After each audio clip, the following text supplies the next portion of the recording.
Welcome back, everyone. Tonight we have part 2 of the 3-part series, When Boy Meets Girl.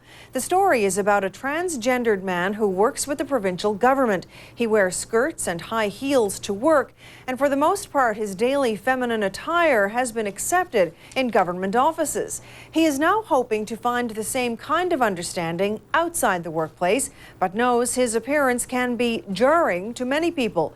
Here now is NTV's Carolyn Stokes. One step at a time and one small victory at a time. That's how Jennifer McCreath is pacing his transition into full-fledged womanhood. Jennifer is transgendered. Physically, he's a man, but her soul says otherwise. Is what my body is versus what my brain is telling me the body should be. And that type of imbalance is very awkward to deal with. Awkward for her and also for others who don't understand what they're seeing. Jennifer now has permission to use a female washroom at work. That was one victory, but outside the office is a different story. I want to be as feminine as possible to, I guess, send a message to myself and to the world as to who I am and what I am doing. And given that I still look very much like a male, I tend to have to kind of overemphasize and adopt things that are specifically feminine into a wardrobe, like pink fingernails, a skirt, or a purse. Or a bikini. Part of Jennifer's preparation for undergoing a sex change operation involves losing weight and getting physically fit. The goal here is just to get in shape so I can go and start my hormone therapy and be ready for all that. So she exercises in the pool every day and has already dropped 60 pounds. I have incorporated feminine wardrobe into my lifestyle 24/7. That includes wearing women's bathing suits at public swimming pools. And again, it's not something people are accustomed to seeing, a male wearing women's bathing suits. It's something people are, I guess, a little uncomfortable with because they don't really understand it. It's not something they've probably ever seen before. They don't know who I am. They don't know why I'm doing it.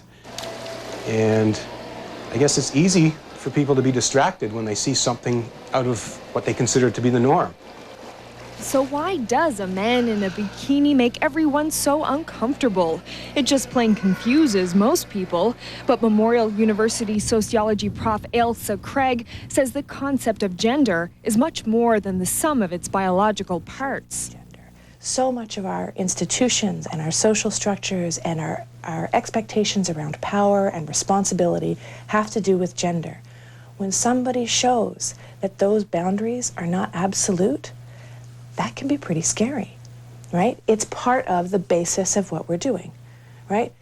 What it is somebody is saying, look, the world could be otherwise. She says when you get right down to it, everyone dresses in drag. It takes work to present yourself as the gender that you identify with, right? You wake up in the morning and you do things that you wouldn't do otherwise that help present you that way. So in some ways, we're all doing gender in the same way that somebody who's transgender has to do gender, right? We're all in drag, you know? I think the immediate reaction is, why is this person being different? What is wrong? And that's really a controversial topic is there anything wrong with me or not?